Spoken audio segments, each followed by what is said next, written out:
नमस्ते मित्रों, मैं राकेश भारद्वाज अपने इस चैनल से आपको प्रणाम करता हूं और आपका हार्दिक स्वागत करता हूं।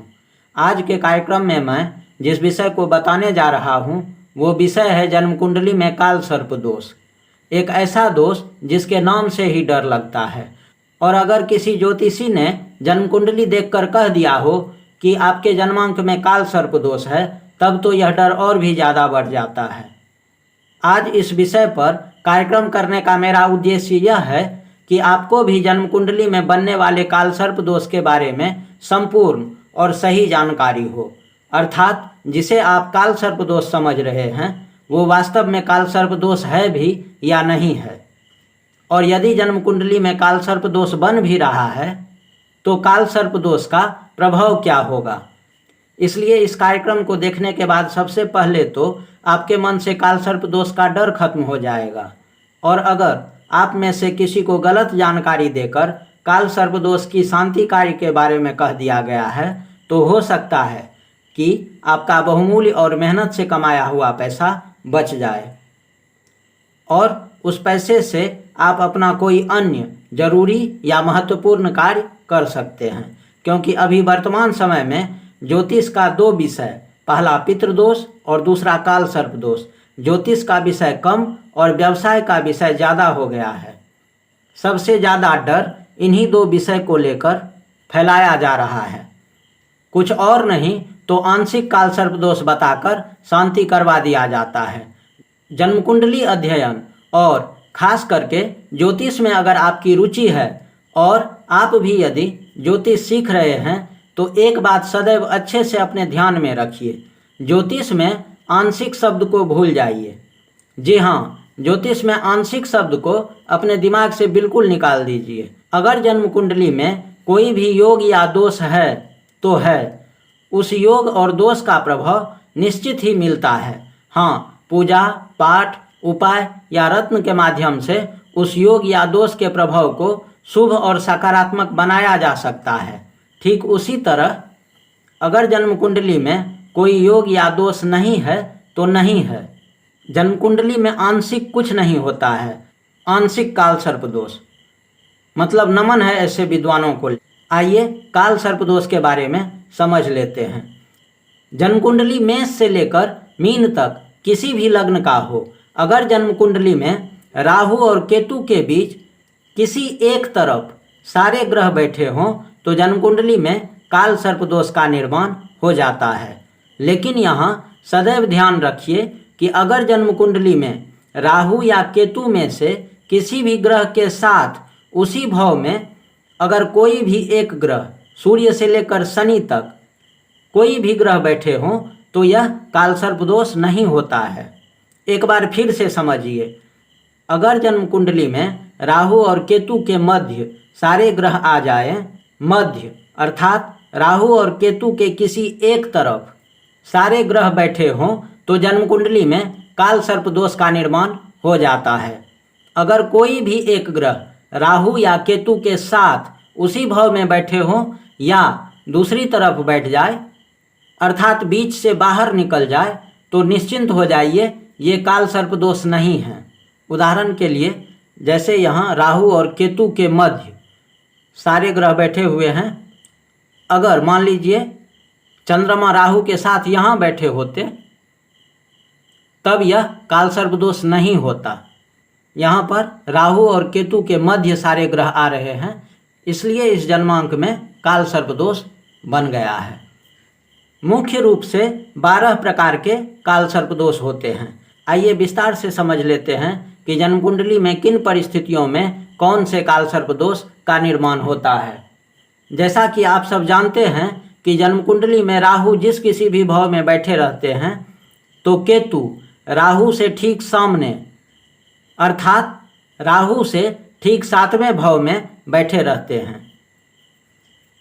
अब जन्म कुंडली मेष से लेकर मीन तक किसी भी लग्न का हो, अगर राहु जन्म कुंडली के प्रथम भाव अर्थात लग्न में बैठे हों तो केतु 7वें भाव में होंगे, और अगर राहु और केतु के किसी एक तरफ मतलब या तो इस तरफ या इस तरफ सारे ग्रह बैठे हों तो यह अनंत काल सर्प दोष है। अगर जन्म कुंडली के द्वितीय भाव में राहु और अष्टम भाव में केतु हो तो कुलिक काल सर्प दोष बनता है। अगर जन्म कुंडली के तृतीय भाव में राहु हो और नवम भाव में केतु हो तो वासुकी काल सर्प दोष का निर्माण होता है।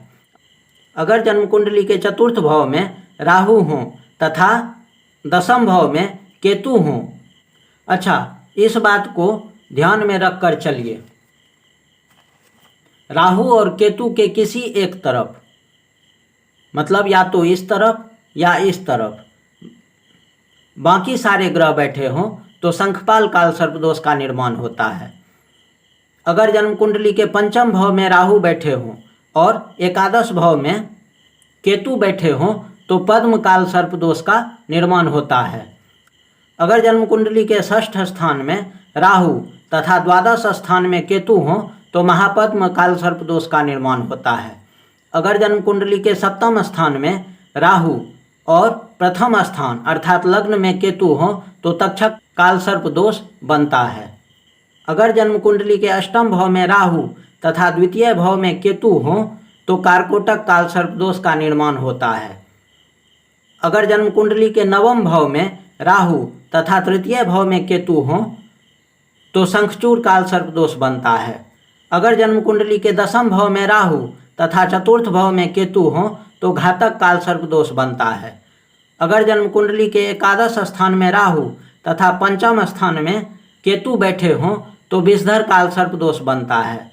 और अगर जन्म कुंडली के द्वादश भाव में राहु तथा षष्ठ भाव में केतु बैठे हों और राहु और केतु के मध्य किसी एक तरफ, मतलब या तो इस तरफ या इस तरफ सारे ग्रह बैठे हों तो शेषनाग काल सर्प दोष का निर्माण होता है। काल सर्प दोष में अनंत से लेकर शेषनाग तक जितने भी सर्पों के नाम हैं ये सभी एक से बढ़कर एक विषधर शेषनाग के नाम हैं।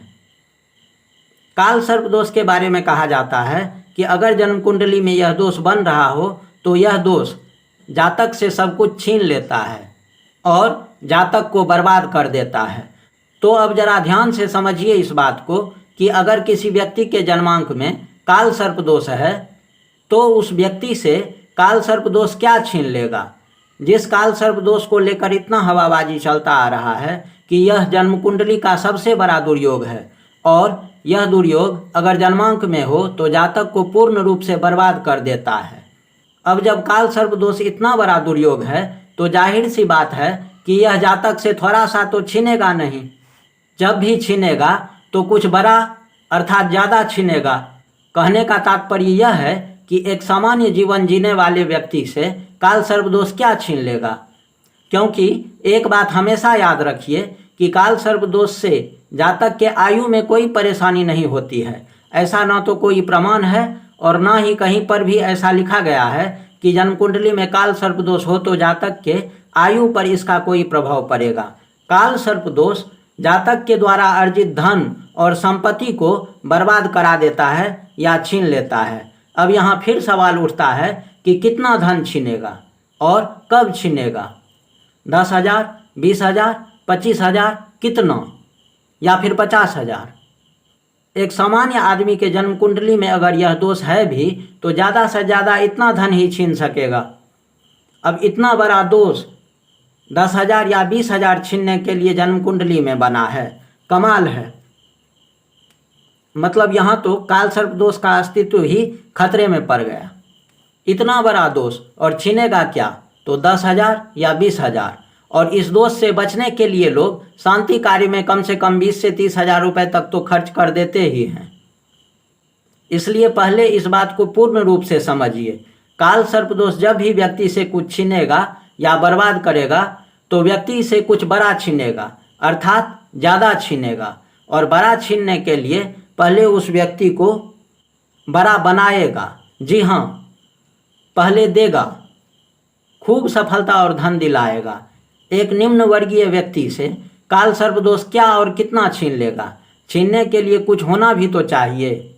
कोई भी ग्रह जब छीनने पर भी आते हैं तो आप निश्चिंत रहिए कि पहले आपको वह ग्रह उसके योग्य बनाएंगे कि आपसे कुछ छीन सके। इसलिए पहले खूब धन देंगे, उसके बाद छीनेंगे। इसलिए पहले काल सर्प दोष से लाभ लीजिए। और जब ऐसा लगे कि इस दोष के कारण नुकसान या परेशानी होना शुरू हो गया है, तब शांति करवा लीजिए।